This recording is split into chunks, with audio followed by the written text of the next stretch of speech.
Now it is asked in GATE 2007, they are asking about what is the waiting time of process P2 using SRTF.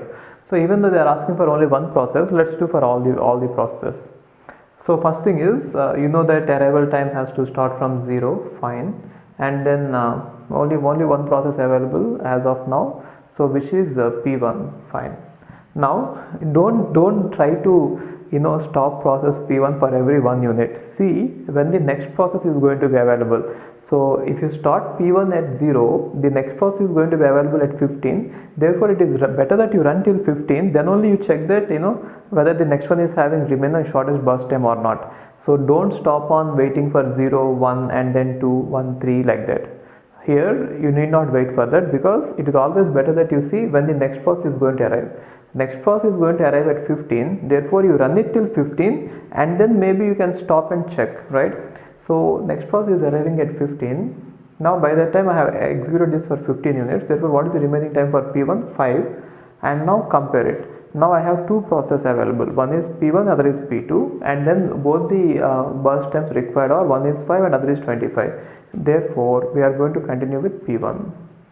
P1 it requires 5 more, therefore 20, and P1 is over now, right? Now what is the time? 20, and now P1 is over, so only one more process is available, isn't it? By the time 20, only these two processes are available, one is finished, therefore we have to schedule the next one, because we have only one available now, right?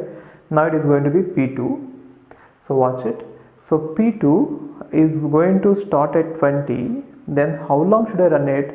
Till the next one becomes available, right? So when is the next one available? At 30. So till 30 you run it. Therefore how much time did you run P2? For 10 units, 20 to 30, right? So you decrement it by 10, which is nothing but 15 here, right? And now you check. Now I have P1 and P2, P3 all are available, but P1 is already finished, therefore I have choice between these two, P2 and P3. So P2 is saying that it has 15 units of time remaining, and P3 is saying that it has 10 units of time, therefore you better run P3, right?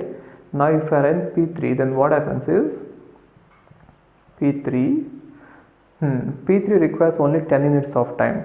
The next one is arriving at 45, therefore if I run till 45 it is going to be 15 units of time, but then P3 is P3 requires only 10 units of time, therefore I am running till 40. Are you understanding the logic?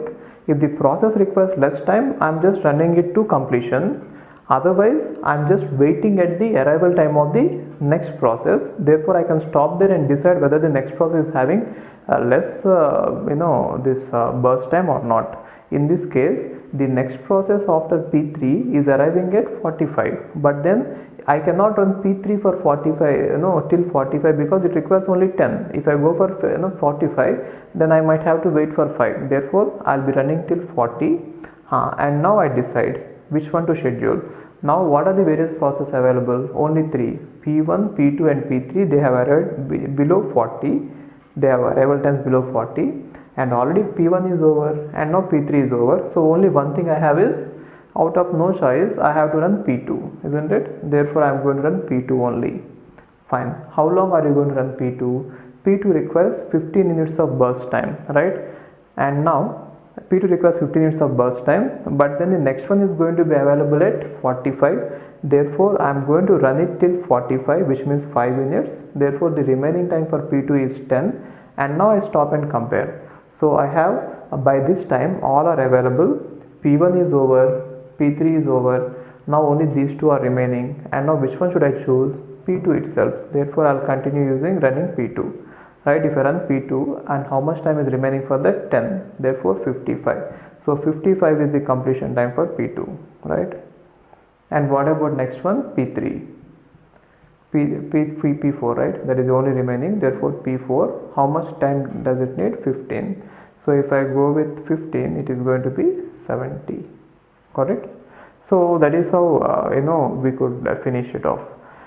So one thing you should observe here is, whenever you choose one process to run it, either you go till the completion or you stop at the arrival time of the next process, and at that point you can stop and see whether the next process requires whether the next process is having less BT, that burst time. In case if it is having less BT, schedule it, otherwise continue with the present process and again run it till the arrival time of the next process. So don't stop it for every 1 unit, otherwise it is going to become very big. Got it? Just be careful there. Fine, that is all. It should be intuitive for you. Now let's see the completion time of all the processes.